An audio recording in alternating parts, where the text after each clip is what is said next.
Oi pessoal, tudo bem? Eu sou Amanda Loretti, sou ginecologista e obstetra e hoje a gente vai falar sobre posições para parir, posições no parto. Faz diferença a posição que a mulher tá no nascimento do bebê? Canal de parto é o caminho que o bebê vai ter que transpor até ele sair do corpo da mãe e nascer. O canal de parto, ele se estende então desde dentro do útero. O bebê ele tem que passar pelo colo do útero, vagina, pelo períneo, né, os músculos ali da saída da vulva, até o bebê sair. Só que quando a gente fala de canal de parto, a gente não tá falando só das partes moles, ou seja, útero, colo do útero, vagina, vulva, períneo. A gente também tá falando das partes ósseas da mãe, que são mais fixas, mais duras, que é a bacia materna. Então aqui a gente tem uma bacia em que a gente pode ver aqui atrás a coluna, aqui a bacia em si, e essa região da frente é a sínfise púbica. Então esse ossinho que a gente sente aqui logo acima da vulva é esse ossinho aqui. E esse ossinho na lateral aqui, que chamamos vulgarmente de bacia, é essa região aqui. Então o bebezinho, ele tá aqui dentro da bacia, que na verdade tem os ossos, os músculos da bacia, o útero inserido aqui no meio e dentro do útero o bebê. Então, quando a gente fala de canal de parto, a gente precisa pensar não só na relação do bebê com o útero, que é uma relação muito comum quando a gente fala sobre a dilatação do colo do útero, e do bebê com a vagina, quando a gente fala do expulsivo, né, o bebezinho descendo na vagina até ele nascer, ou do períneo, que daí envolve toda a questão de laceração, posição para evitar a laceração e tudo isso. Todas essas partes são chamadas de partes moles, que são compostas pela pele ou mucosa, que é a camada mais superficial, músculos, ligamentos e os órgãos em si, né, como a vagina e o útero. Mas a gente tem que pensar na relação do bebê com essas partes moles, mas também desses órgãos da vagina, do útero e do colo do útero com a pelve materna, que é a bacia da mãe. Então, o útero, ele fica aqui dentro da bacia. Quando a gente não está grávida, ele é pequenininho e fica escondido atrás desse ossinho, que é o ossinho da sínfise púbica. E conforme a gravidez vai avançando, esse útero vai crescendo, crescendo, até ele ficar bem aqui para cima, né? Se essa é a bacia da mãe, então o útero ele vem mais ou menos até aqui, né? Quase até o diafragma, quando o bebê já tá de 9 meses. E esse útero, ele não é solto na pelve, né? Nada é solto. Então ele é ligado à parede pélvica da mãe através de ligamentos, músculos, tendões. Toda essa relação desses ligamentos do músculo com a pelve são importantes quando a gente vai falar sobre parto, mecanismo de parto e posições. Por exemplo, existe uma dor muito comum que as gestantes relatam no comecinho da gravidez e que vai voltar a aparecer também para o final da gravidez, que é uma dor geralmente na lateral, aqui quase na virilha dos dois lados, seria mais ou menos aqui nessa região, se tivesse uma pessoa aqui, né, mais ou menos aqui, que é justamente onde se insere o ligamento que liga o útero até a parede pélvica. Então imagina esse útero bem pequenininho aqui, quando a mulher não está grávida, conforme ele vai crescendo, esse ligamento que liga o útero aqui no osso, vai esticando, esticando, esticando. E isso pode causar dor e incômodos. Outra coisa importante quando a gente fala de ligamentos na gravidez, é pensar que a progesterona, que é um dos hormônios que estão altos durante toda a gravidez, além de vários efeitos que eu já comentei em alguns posts e alguns vídeos, como sono, constipação intestinal, a progesterona também causa uma frouxidão ligamentar. Ela faz com que todos os ligamentos do corpo, não só os relacionados ao útero, mas das mãos, dos pés, do ombro, todos fiquem mais maleáveis, mais molinhos. E isso é uma das modificações do corpo da mãe, preparando para um parto normal.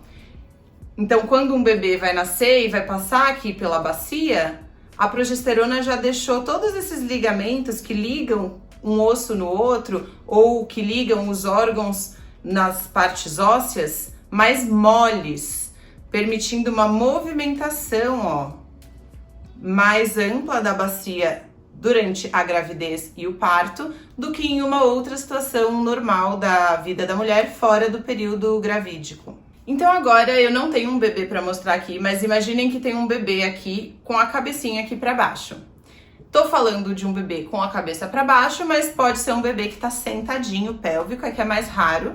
Mas tudo que eu falar sobre insinuação e descida da cabeça também serve, no caso de um parto pélvico, para o bumbumzinho que vai descendo do bebê, que é a primeira coisa que nasce geralmente num parto pélvico. Então imaginem que tem um bebê aqui e que a cabeça dele, que é o meu punho, tá posicionada aqui para baixo, né? Forçando aqui a bacia da mãe. A primeira coisa que a gente precisa pensar num mecanismo de nascimento de um bebezinho é: existe a dilatação do colo do útero, que é uma coisa que as mulheres se prendem muito e sabem muito, né? Eu tô de quantos dedos, eu tô com quantos centímetros de dilatação. E também existe a descida da cabeça do bebê. Então, didaticamente, eu vou separar esses dois fenômenos. Mas na vida real, eles são fenômenos que acontecem mais ou menos ao mesmo tempo. Conforme ocorrem as contrações uterinas durante o trabalho de parto, as contrações nada mais são do que a contração do músculo mesmo, que vai empurrando o bebê para baixo. Esse movimento tem uns vetores de força para baixo que fazem com que a cabeça do bebê vá forçando o colo do útero. Esse colo do útero que estava fechado, ele começa a ficar mais mole, mais aberto, que é a dilatação, e mais fino, ou também chamado de esvaecimento do colo, que é quando o colo ele vai ficando fininho. Esse processo ele vai acontecendo tudo ao mesmo tempo. Vai afinando, vai dilatando, as contrações vão empurrando o bebê cada vez mais para baixo. Existe um termo que chama a cabeça do bebê está encaixada. O termo técnico para isso é insinuação. E o que significa a cabeça estar encaixada? No geral, a gente tem aqui uma bacia, o bebezinho, ele, mesmo que ele esteja de cabeça para baixo, isso não quer dizer que a cabeça está encaixada. Só quer dizer que ele está cefálico, né, de cabeça para baixo.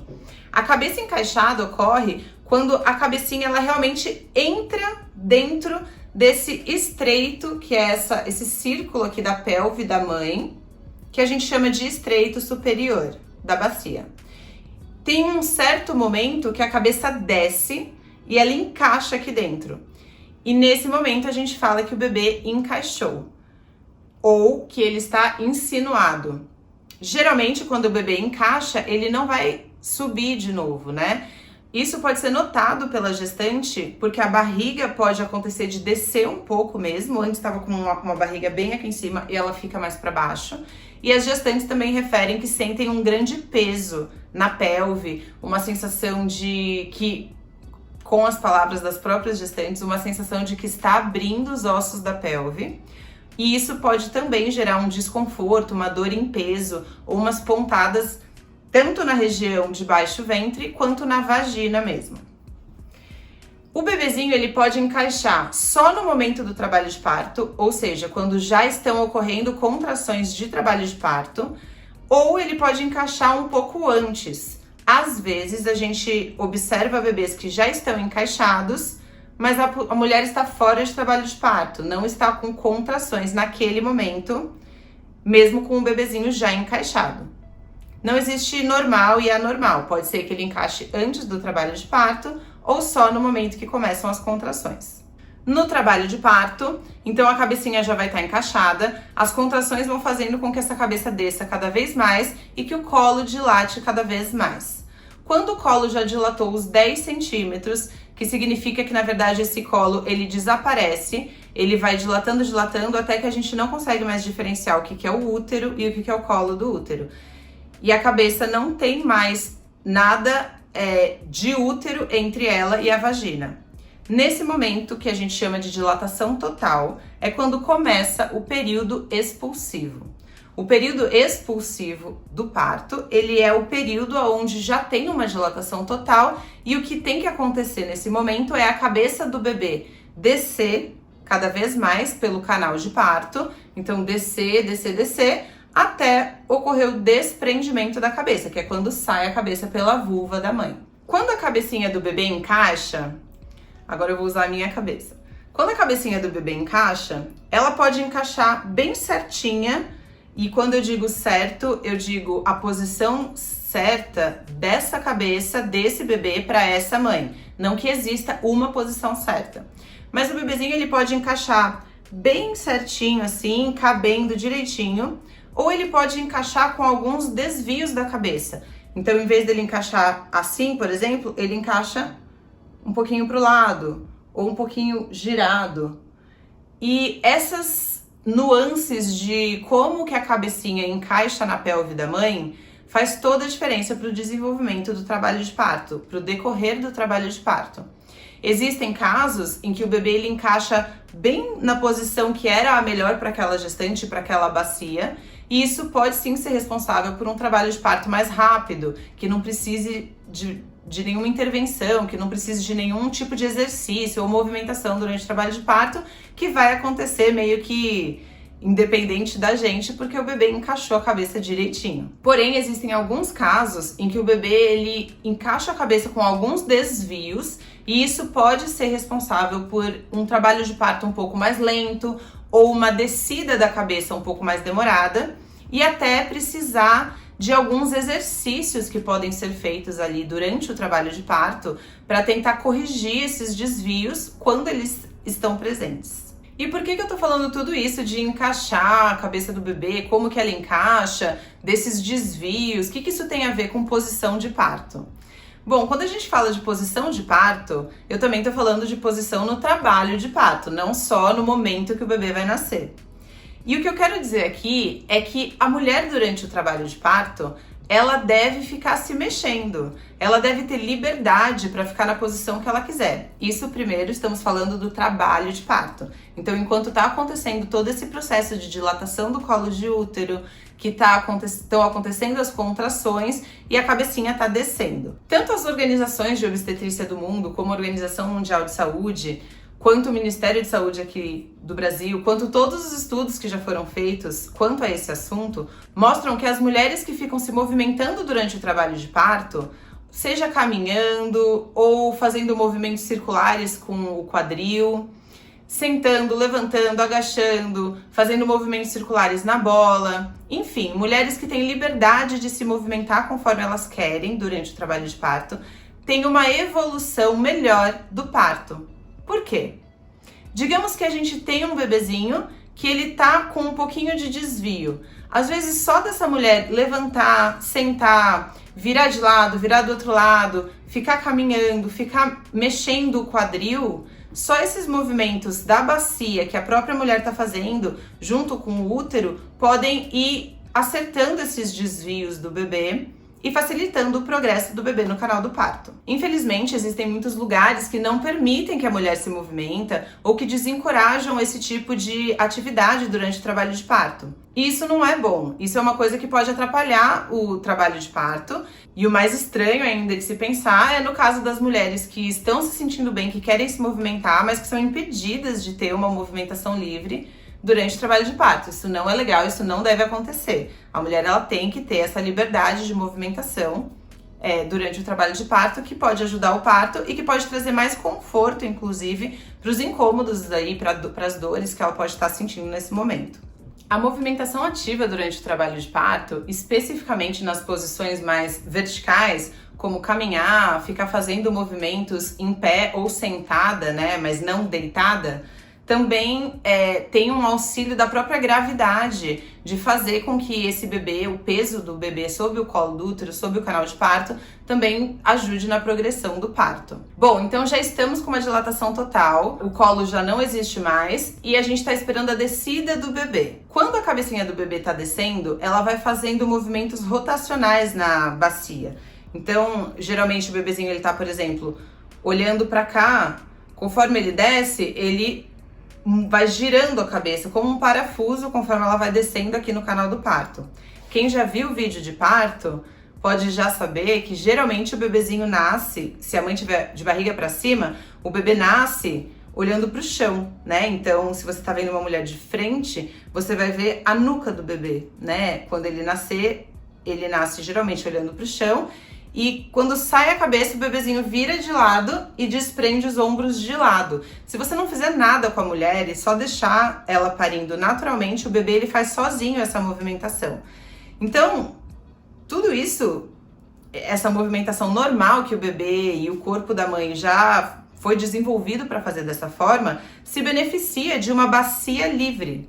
Ou seja, quando a mulher ela tá na hora do bebezinho sair, bem no período expulsivo e especificamente no desprendimento do polo cefálico, que é quando a cabecinha tá saindo, essa movimentação, ó, tá vendo que a bacia, ela mexe um pouquinho assim. Se essa bacia estiver livre para fazer esses movimentos, o desprendimento da cabeça é mais fácil. E agora a gente chega no ponto que eu queria chegar, da posição do parto. Bom, vendo TV, vendo filmes, a gente geralmente sempre pensa em uma posição que seria, digamos, hoje em dia, a posição mais clássica de um parto, que é o que a gente chama de posição ginecológica ou posição de litotomia, que é aquela posição da mulher deitada numa cama com as pernas abertas, seja apoiada na cama ou com as pernas abertas apoiadas na perneira, né, que é aquele suporte de perna do ginecologista. Geralmente quando a gente vê essa cena, então a mulher ela tá deitada dessa forma, ela pode estar até com o dorso da cama um pouquinho levantado, né, fazendo força assim pra frente, de barriga pra cima, sentar com o útero pro lado, né, só de barriga pra cima, com as pernas apoiadas, e o médico se encontra ali, né, próximo da vagina da mulher, da vulva da mulher, recebendo o bebê. Mas será que essa é uma posição natural de nascimento?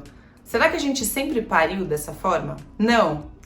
Na história da humanidade, quando a gente pega fotos e relatos e desenhos antigos de várias civilizações diferentes, as mulheres não pariam nessa posição naturalmente. A posição mais natural, no sentido de que acontece desde o início da espécie humana, é a posição verticalizada. São as posições verticalizadas, como a posição de cócoras, agachada, ou de 4 apoios, que seria tipo de 4, ou mesmo em pé. Então, por que hoje em dia existe essa cultura tão disseminada da mulher parir deitada de barriga para cima? Vocês estão preparados para uma história extremamente machista? Então, no século XVII, existia um rei chamado Luís XIV, na França, que ele gostava de assistir os nascimentos dos seus filhos. Não assistir no sentido de, eu quero receber o meu bebê, que bonito, como a gente, né, dissemina hoje em dia dentro da humanização. Mas ele sentia um prazer, assim, digamos, de observar realmente a saída do bebê das suas mulheres. E ele exigiu, a partir de então, que as mulheres parissem numa posição que fosse melhor para ele assistir. Então, em vez das mulheres parirem como elas sempre pariram com as parteiras, nessas posições verticalizadas, como eu disse, de cócoras em pé, de 4, ele queria que ela parisse nessa posição, assim, com as pernas abertas, porque ele ficava sentado assistindo e isso era mais confortável para o rei. Que triste essa história, né? E daí, desde então, isso começou a virar uma moda na corte da França e se disseminou do século XVII até hoje. E essa cultura dessa posição ginecológica, ela cabe muito, muito bem na cultura extremamente medicalizada de parto que a gente tem hoje em dia.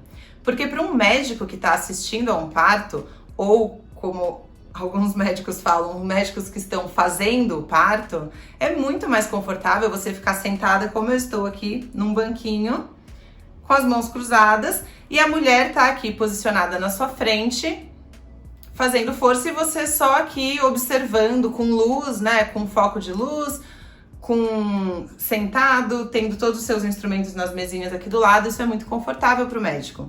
Enquanto que uma mulher parindo numa posição de cócoras no chão, por exemplo, do hospital, com uns panos no chão, assim, o médico ele teria que deitar no chão para conseguir examiná-la, para pegar o bebê. Então, enfim, isso infelizmente não é feito pela grande maioria dos médicos hoje em dia. Mas enfim, de quem é o parto, né? Para quem que tem que ser a posição melhor? Para o médico ou para o paciente? Hoje em dia, infelizmente, a gente tem essa cultura de que a posição mais normal para parir, mais adequada para a mulher seria essa posição de barriga para cima. Mas ela não é a melhor posição para parir. A melhor posição para o parto são as posições verticalizadas. Mas será que sou eu, Amanda, que estou falando isso? Não. Existem vários estudos que mostram que as posições verticalizadas diminuem as intervenções no parto, diminuem a chance de você ter uma episiotomia, diminuem a chance de você ter um fórceps e te permitam que você tenha um expulsivo mais curto. Por que que isso acontece? Quanto às questões de intervenção, porque o médico vai ter um acesso menor ali, daí a chance dele realizar uma intervenção desnecessária é menor. Mas além disso, a progressão do parto ocorre de uma forma mais natural e mais fluida nas posições verticalizadas, seja pela própria ação da gravidade e por uma coisa muito importante que eu vou demonstrar para vocês na bacia, que é a mobilidade da bacia. Então, como eu disse, quando o bebezinho está passando, os ligamentos que ligam os diferentes ossos aqui, tanto a bacia na coluna, quanto a sínfise púbica uma na outra, quanto o sacro, que é essa região posterior aqui, a gente tem as vértebras lombares, que elas ainda são separadas por discos, uma da outra, e no sacro as vértebras são fundidas, então ele é um osso só. Bem aqui no finalzinho do sacro a gente tem esse ossinho que chama cox, que é aquele ossinho bem aqui no final da coluna, no começo do bumbum. Esse ossinho, ele tem uma articulação aqui entre o sacro e o cox, que se move, vejam. Então imagina a diferença de uma mulher deitada numa cama assim, em que toda essa parte posterior da coluna, do sacro, da bacia e do cóccix estão encostados numa mesa. Se está encostado numa mesa, não permite mobilização, movimentação dessas articulações, certo? E daí quando o bebezinho vai sair, essa região aqui de baixo, que a gente chama de estreito inferior da bacia materna, ela fica menor do que se a gente tem uma mulher, por exemplo, de 4, em que a movimentação desses ossos aqui é possível, dessa forma. Tá vendo? Então, mesmo se for só a movimentação do cóccix, quando a cabeça tá passando aqui, ó, se esse cóccix ele tá livre para ir para trás, a saída da cabeça do bebê vai ser mais fácil. Então, falando de biomecânica do parto, que é realmente como que os ossos da cabeça do bebê interagem com os ossos da bacia na saída do bebê da mãe, hoje em dia já é comprovado por estudos científicos que as posições em que a parte posterior aqui da coluna e da bacia da mãe estão livres, não estão encostadas, são as melhores posições, as posições mais fáceis para que ocorra um parto mais natural, mais fisiológico e sem intervenções. Também vale a pena lembrar que a posição deitada de barriga para cima não é uma posição nem agradável e nem adequada para gestantes no geral, mesmo durante a gravidez.